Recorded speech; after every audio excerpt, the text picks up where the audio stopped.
Okay, good evening to all of you.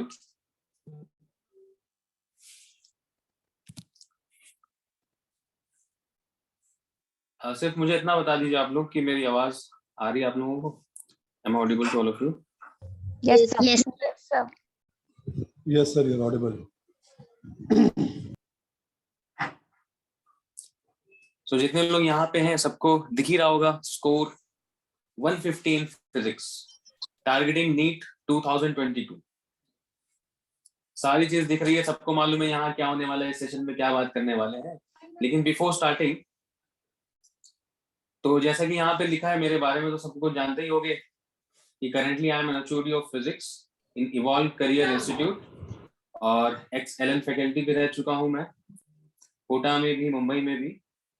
तो यहाँ पे हम क्या बात करने वाले हैं उस पर ध्यान देना है। मैं क्या हूँ, मैं कहाँ से आया हूँ, इस पे ध्यान कम भी दोगे तो भी चलेगा, ठीक है। तो अब हम बात करेंगे एक्चुअल हमारे कंटेंट की कि फिजिक्स में 150 स्कोर कैसे किया जाए। ये बात जब भी आती है कि 150 एक बहुत बड़ा नंबर दिखाई दे रहा होगा सबको यहाँ, 150 सर क्या बात कर रहे हैं, 150 बहुत बड़ा नंबर होगा। आ सकता है 150 से ऊपर भी आ सकता है, प्लस लिखा है मैंने वहां पे। मैंने ये नहीं बोल रहा हूँ कि 150 लेके आना है, मैं ये कह रहा हूँ कि 150 प्लस कैसे आना है वो हम यहाँ पे उसी लिए यहाँ पे गैदर हुए हैं और सेशन उसी के बारे में। तो बिफोर स्टार्टिंग की कैसे पढ़ाई की जाए, क्या करा जाए, कहाँ से पढ़ा जाए, सर बहुत सारे मन में क्वेश्चंस होंगे सबके। उन सब क्वेश्चंस को मैं आज यहाँ पे क्लियर करके ही जाऊं। सबसे बड़ी चीज यहाँ पर साइकोलॉजी बहुत इंपॉर्टेंट रोल प्ले करती है। साइकोलॉजी क्या, फिजिक्स को लेके जो डर है, मतलब आपके अंदर जो डर है फिजिक्स को लेके, मैं तो ये कह रहा हूँ कि यहाँ पे जितना बच्चा प्रेजेंट है 99% को फिजिक्स में कुछ ना कुछ कोई कंसेप्ट में कहीं ना कहीं कोई दिक्कत, कोई प्रॉब्लम जरूर होती है। क्या मैं सही हूँ?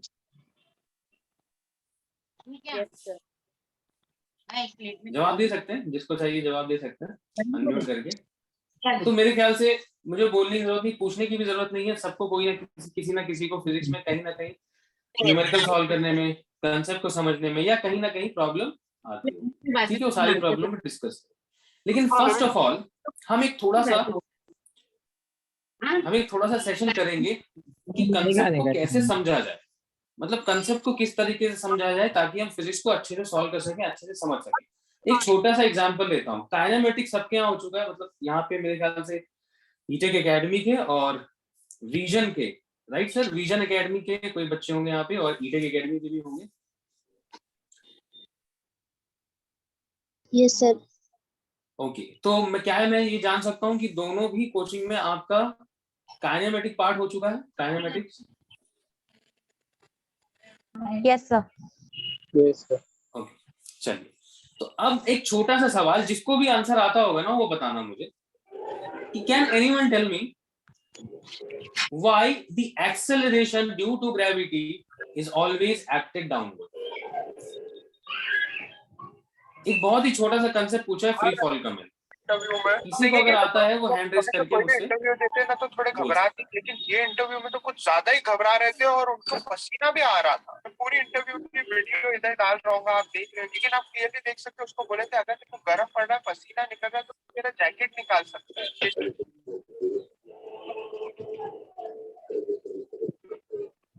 घबरा गया था। यहाँ पे कोई है क्या जो कोई बोल रहा है, कोई कुछ?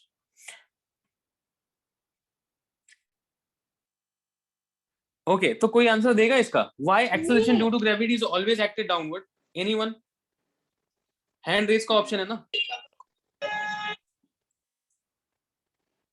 यस सारा बताइएगा। Sir, as we go downwards towards the Earth's surface, the radius increases. As a result, acceleration due to gravity increases as we go downwards. Okay ठीक है। और एनीवन एल्स कोई जवाब देना चाहेगा इसका?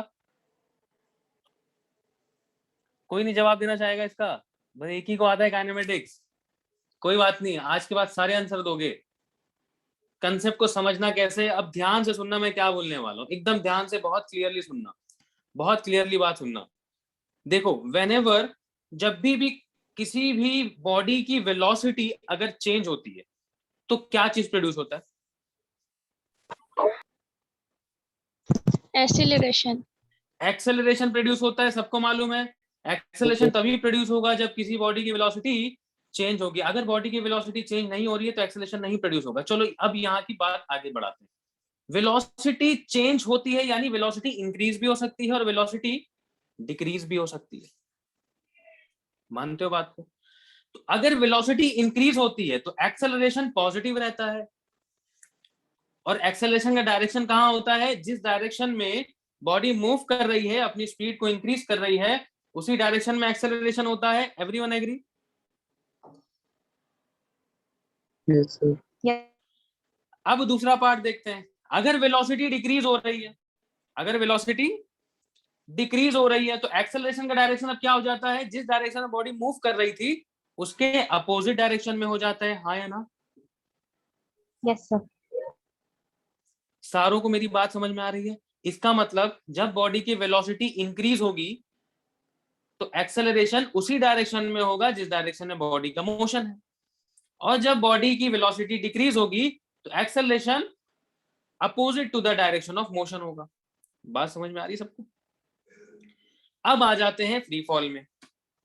जब हम नीचे से कोई भी चीज ऊपर की तरफ वर्टिकली अपवर्ड फेंकते हैं, जब हम वर्टिकली अपवर्ड फेंकते हैं, कहां फेंकते हैं? वर्टिकली अपवर्ड, तो ऊपर जाते जाते बॉडी की वेलोसिटी इंक्रीज होती है या डिक्रीज होती है?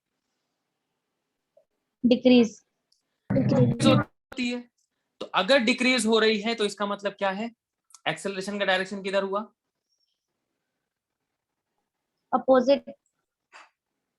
बॉडी ऊपर जा रही है और ऊपर जाते जाते वेलोसिटी डिक्रीज होती है, हमने देखा है। तो एक्सेलरेशन किधर होगा? किस डायरेक्शन में होगा? Towards the ground. Towards the ground।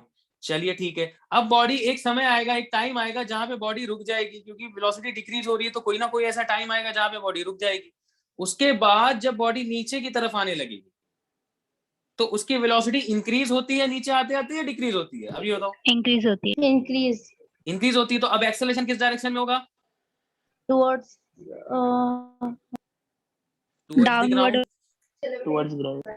बात समझ में आई है?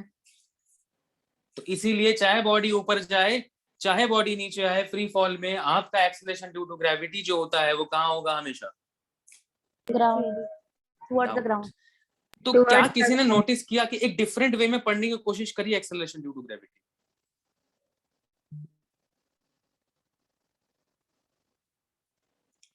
ठीक है, तो इस तरीके से अगर आप पढ़ोगे फिजिक्स को तो आपका क्या होगा? फिजिक्स में 150 के ऊपर लाने से आपको कोई भी नहीं रोक सकता। ये बहुत बिल्कुल गारंटीड लिख लो। फिजिक्स के कंसेप्ट्स को अच्छे से समझो। सबसे पहले कंसेप्ट को समझने से पहले एक चीज आती है साइकोलॉजी। साइकोलॉजी क्या होती है? दिमाग। आपका दिमाग कैसे फिजिक्स को सोचता है, फिजिक्स के बारे में क्या सोचते हो आप? आपके दोस्त ने कह दिया, आपके सीनियर ने कह दिया यार फिजिक्स इज वेरी डिफिकल्ट, सब कुछ हो जाएगा, बायो में ज़ूलॉजी हो जाएगी, बॉटनी हो जाएगा, सारे क्वेश्चन कर लोगे, केमिस्ट्री भी हल्का फुल्का, ऑर्गेनिक ऑर्गेनिक एकदम बढ़िया निकलेगा, इनऑर्गेनिक बढ़िया निकलेगा, लेकिन फिजिक्स यार अटक जाएगा। यहीं पे तो मार खा जाते हैं हम लोग। आपका नीट क्लियर नहीं होता। मैं फिर कभी हम सेशन में अगर मिलेंगे, अगर हमारे पास टाइम ज्यादा, क्योंकि हम आज हमारे पास टाइम ज्यादा नहीं है, फिर भी कभी अगर फिर से मौका मिला हमें और आपको मिलने का, तो मैं आपको बच्चों के मार्क्स दिखाऊंगा।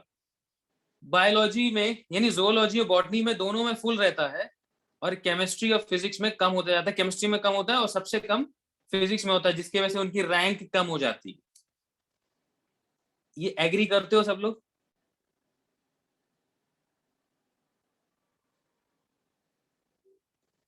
Yes sir. ठीक है, यहाँ पे बहुत सारे लोग सुन रहे होंगे, बहुत सारे सवालात उनके, बहुत सारे क्वेश्चंस उनके मन में होंगे, लेकिन कभी वो हिचकिचाते हैं, पूछ नहीं पाते। लेकिन आज मौका है आप लोगों के पास, पूछ सकते हो, जो भी क्वेश्चन दिमाग में है फिजिक्स से रिलेटेड पूछ सकते हो, मैं मौका दूंगा। तो हम आगे बढ़ते हैं। साइकोलॉजी को चेंज करो बेटा। साइकोलॉजी को जिस दिन चेंज करोगे उस दिन आपका फिजिक्स, आपको कंसेप्ट समझ में आने लगेगी। तो सबसे पहला जो स्टेप है कंसेप्ट को समझने का।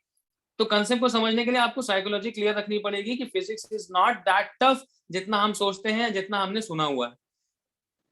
तो सबसे पहला पॉइंट ये नोट डाउन करते जाओ, साइकोलॉजी चेंज करो, डर निकालो फिजिक्स का। Physics is very very very very easy. अगर आप एनालाइज करो पिछले 5 साल के पेपर का, 2015 के बाद अगर आप देखो, 2016 के बाद अगर आप देखो, तो फिजिक्स में कंसेप्चुअल क्वेश्चन ज्यादा होते हैं, न्यूमेरिकल बड़े बड़े कम आने लगे हैं। क्या कभी किसी ने एनालाइज किया है पेपर प्रीवियस ईयर्स क्वेश्चंस को?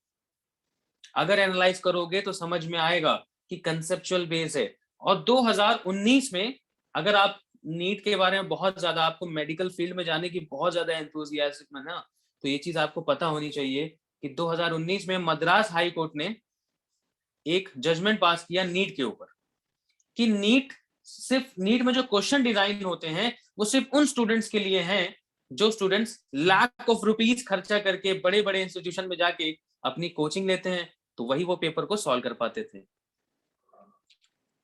किसी को पता है ये मद्रास हाई कोर्ट ने 2019 नवंबर में स्टेटमेंट पास किया था? Yes sir.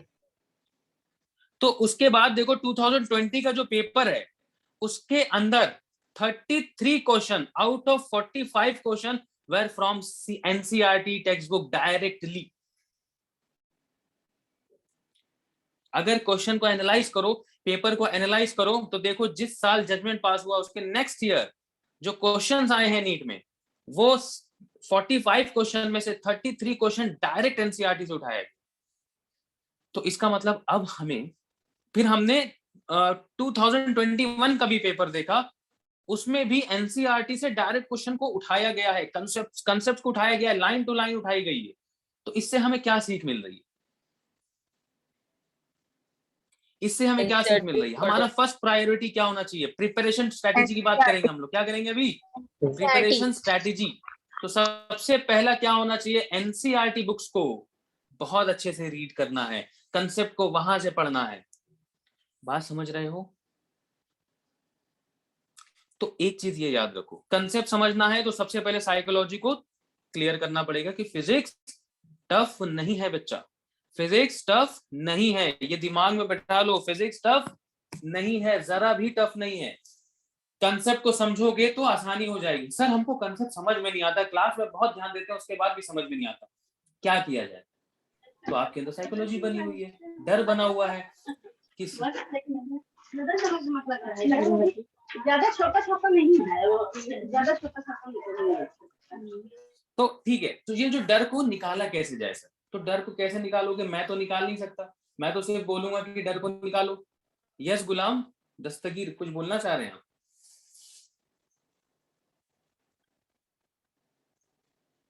ओके चल कोई बात नहीं। सो यहाँ पे अब दूसरी बात हम करते हैं कि पेपर के एनालिसिस हो चुका, अब पेपर में डायरेक्ट कंसेप्चुअल क्वेश्चन आएंगे, एनसीईआरटी से आएंगे, लेकिन पूरे के पूरे एनसीईआरटी से नहीं आएंगे, कुछ क्वेश्चंस आएंगे, ताकि फिर कंपटीशन किस बात का है ना, सब कुछ बता दिया जाए तो कंपटीशन किस बात का। अब यहाँ पे बात आती है कि सर कैसे पढ़ाई की जाए, स्ट्रेटेजी क्या बनाई जाए, फिजिक्स में कैसे मार्क्स लाना है। तो सबसे पहले आप एक एम बनाओ, आपको क्या टारगेट कर रहे हो, आप अपना टोटल मार्क्स क्या टारगेट कर रहे हो। जैसे नीट में अबाउ 600 टारगेट कर रहे हो, अबाउ 550, किसी को भाई चाहिए हमको बीएमएस करना है, बीएएमएस करना है, किसी को बीएमएस करना है, बीएचएमएस करना है, तो सबकी अलग अलग स्ट्रैटेजी होती है। ठीक है, तो स्ट्रैटेजी वाइज चलोगे तो सब सही रहेगा। दूसरी चीज नीट में क्या इंपॉर्टेंट है, सिर्फ पढ़ाई इंपॉर्टेंट नहीं है, टाइम मैनेजमेंट। लिखते जाओ, जो मैं कह रहा हूं लिखते जाओ। Time management is very important. First क्या है? कंसेप्चुअल अंडरस्टैंडिंग, आपकी जो कंसेप्ट की अंडरस्टैंडिंग है उसको अच्छी करो। Second time management. अब ये टाइम मैनेजमेंट क्या है? आपको पता है फिजिक्स में या टोटल बायोलॉजी फिजिक्स केमिस्ट्री सब मिला के कितने क्वेश्चंस नीट पूछ रहा है अब 2021 से? पहले 180 क्वेश्चंस होते थे, 3 घंटा मिलते थे, 200 अभी आपके पास 200 क्वेश्चन है और 180 मिनट्स ही दिए गए हैं, यानी 3 आवर्स दिए गए हैं आपको। लेकिन उसके अंदर अगर आप ध्यान से देखो तो आपको क्वेश्चन उतने ही अटेम्प्ट करने हैं 180, क्योंकि यहाँ पे अभी सेक्शन ए और सेक्शन बी में डिवाइड कर दिया गया है। पेपर पैटर्न सबको मालूम है? Yes, sir. Yes, sir. ठीक है, तो सेक्शन ए में 35 क्वेश्चन होते हैं, सेक्शन बी में 15 क्वेश्चन होते हैं, जिसमें से आपको कोई भी 10 अटेम्प्ट करने होते हैं। तो ये सिंपल सा पेपर पैटर्न है, सब कुछ वैसा ही है, कुछ नहीं बदला, बस खाली आपको चॉइसेस दी गई है सेक्शन बी में कि आप उनमें से कोई 5 क्वेश्चन जो आपको नहीं आते उनको साइडलाइन कर दो, खत्म कर दो। सर यहाँ पे 5 क्वेश्चन की बात कर रहे हैं, वहां पे तो 15 के 15 ही नहीं आते, ऐसे ही होता है ना। चल कोई बात नहीं, रोने वाली कोई बात नहीं है, सब कुछ सही हो जाएगा आज के सेशन के बाद।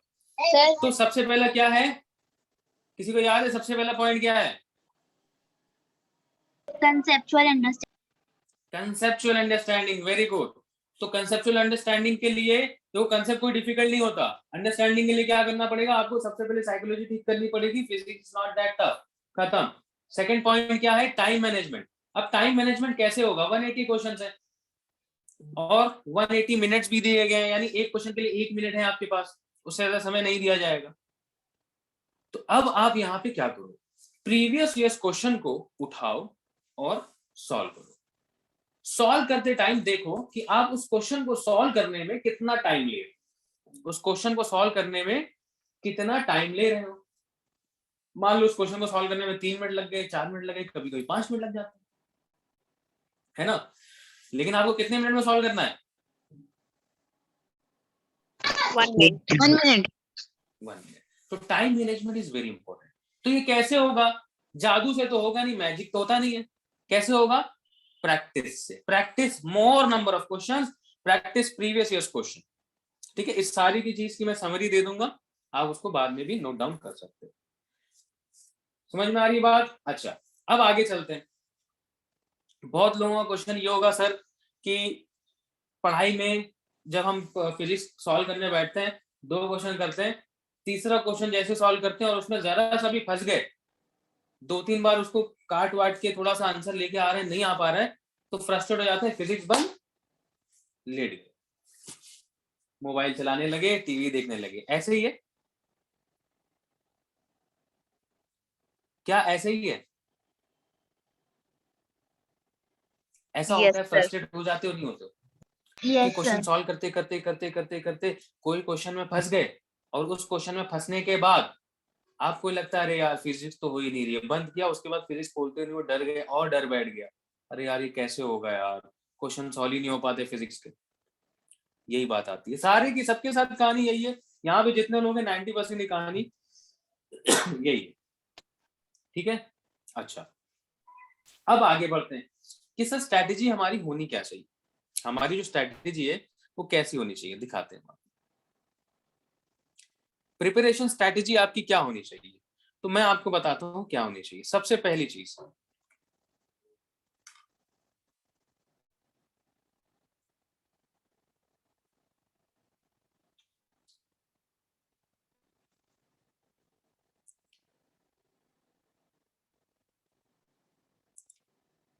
जस्ट अ सेकेंड,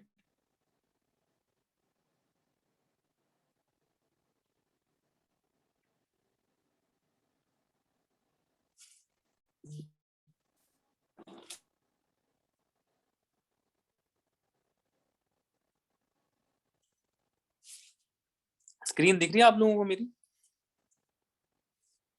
नहीं। Yes, sir. Yes, sir.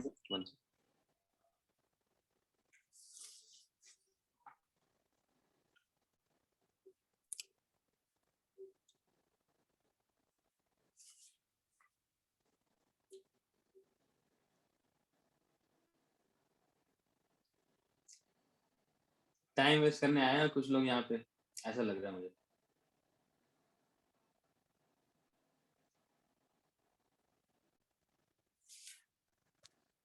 Okay चलो फटाफट नोट डाउन करते जाओ, प्रिपरेशन स्ट्रेटजी कैसी होनी चाहिए आपकी। सबसे पहले रीड एनसीईआरटी बुक्स। क्या रीड करना? सबसे पहला रीड एनसीईआरटी बुक। क्वेश्चन होता है ना कि सर कौन सी बुक फॉलो करें, कौन सी बुक नहीं फॉलो करें, या क्या पढ़ें, कैसे पढ़ें, क्या पढ़ें, सब चीज मैं बताऊंगा। पहला चीज, follow NCERT line to line. पहला लिखो, follow NCERT line to line. आगे second point, class notes. Second point क्या है? Prepare proper class notes. Class note मतलब क्या? जैसे कि कोई टीचर आपको पढ़ा रहा है तो वो जो जो चीजें बोलता है वो सारी चीजें आपको एग्जैक्टली बुक में नहीं मिलेंगी। कभी कभी कुछ ज्यादा बताते हैं टीचर्स आपके, कुछ ट्रिक बताते हैं टीचर्स आपके कि इस तरीके से करोगे तो ये फटाफट सॉल्व होगा। ऐसी बहुत सारी चीजें हैं। तो class note is also important. Class notes, तो properly prepare your class notes. तो सबसे पहले क्या है? एनसीईआरटी को करेक्टली रीड करो। सेकंड, क्लास नोट्स बनाओ। Okay. Third point, formula list और शॉर्ट नोट्स। थर्ड पॉइंट क्या है? Formula list and short notes. Formula list में एक फॉर्मूले की लिस्ट बना लो और शॉर्ट नोट्स बना लो। कभी कभी शॉर्ट नोट्स नहीं भी बनाओगे तो भी चलेगा। क्लास नोट्स अच्छे से बनाओ ताकि वक्त आने पे उसको अच्छे से रीड कर लिया जाए।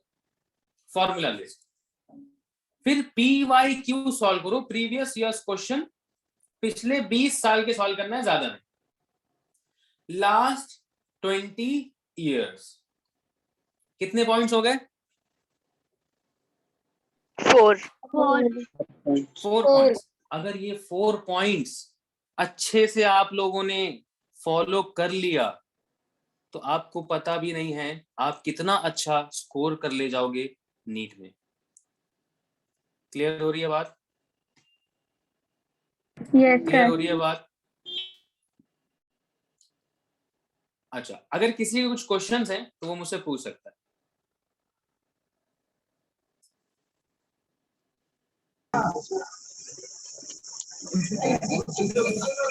Yes, anyone?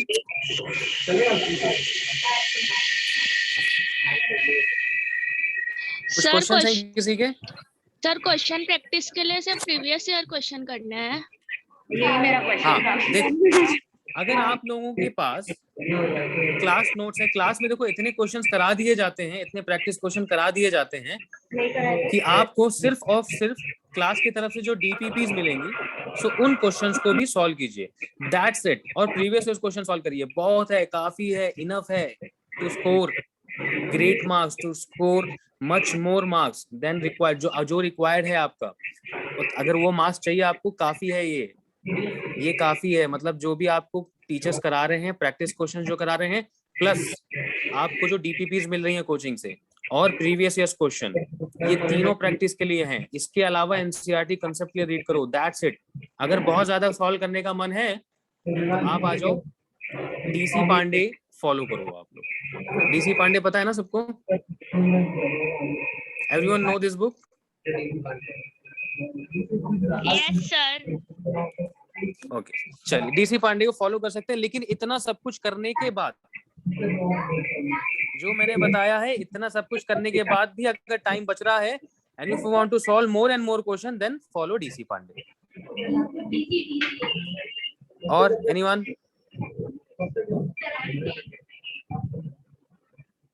कुछ क्वेश्चन पूछना चाहते हो तो पूछ सकते हो। चैप्टर्स।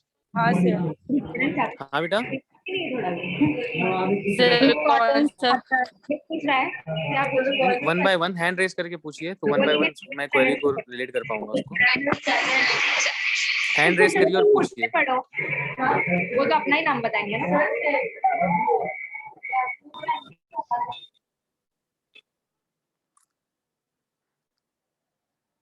किसी को कुछ पूछना है? हाँ फिजिक्स सर। रिलेटेड पूछो, बहुत सारे डाउट्स होंगे, मुझे मालूम है। हाँ सर, कौन से चैनल से पढ़ाई करनी है? चैनल,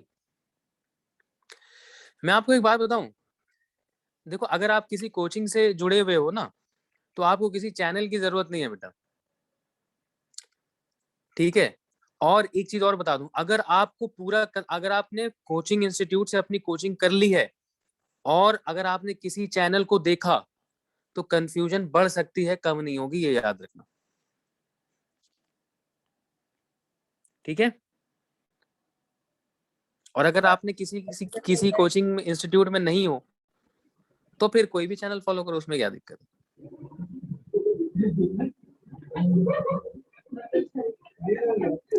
और किसी का क्वेश्चन?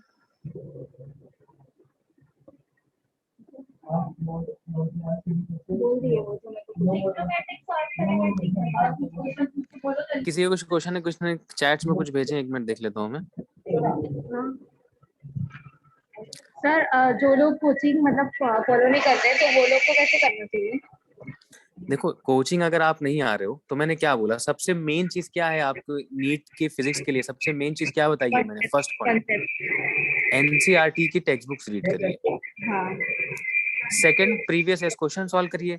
उससे टाइम मैनेजमेंट आप देखिए, आप कितने टाइम में कितना क्वेश्चन कर पा रहे हो, और ये प्रैक्टिस सही आएगा। डीपीपीज आपको देखिए, बहुत सारे मटेरियल्स आपको ऑनलाइन भी मिल जाएंगे, वहां से भी देख सकते हो। लेकिन अगर कोचिंग इंस्टीट्यूट के साथ जुड़ना चाहो, टेस्ट सीरीज के लिए जुड़ो। अगर नहीं जुड़ना चाह रहे किसी भी रीजन की वजह से, मैं रीजन नहीं जानना चाहता, बट किसी भी रीजन की वजह से अगर कोचिंग इंस्टीट्यूट नहीं ज्वाइन कर पा रहे हो तो उनकी टेस्ट सीरीज जरूर ज्वाइन करो और टेस्ट दो, ताकि आपको इवेल्युएट कर सको आप कहाँ लैग कर रहे हो।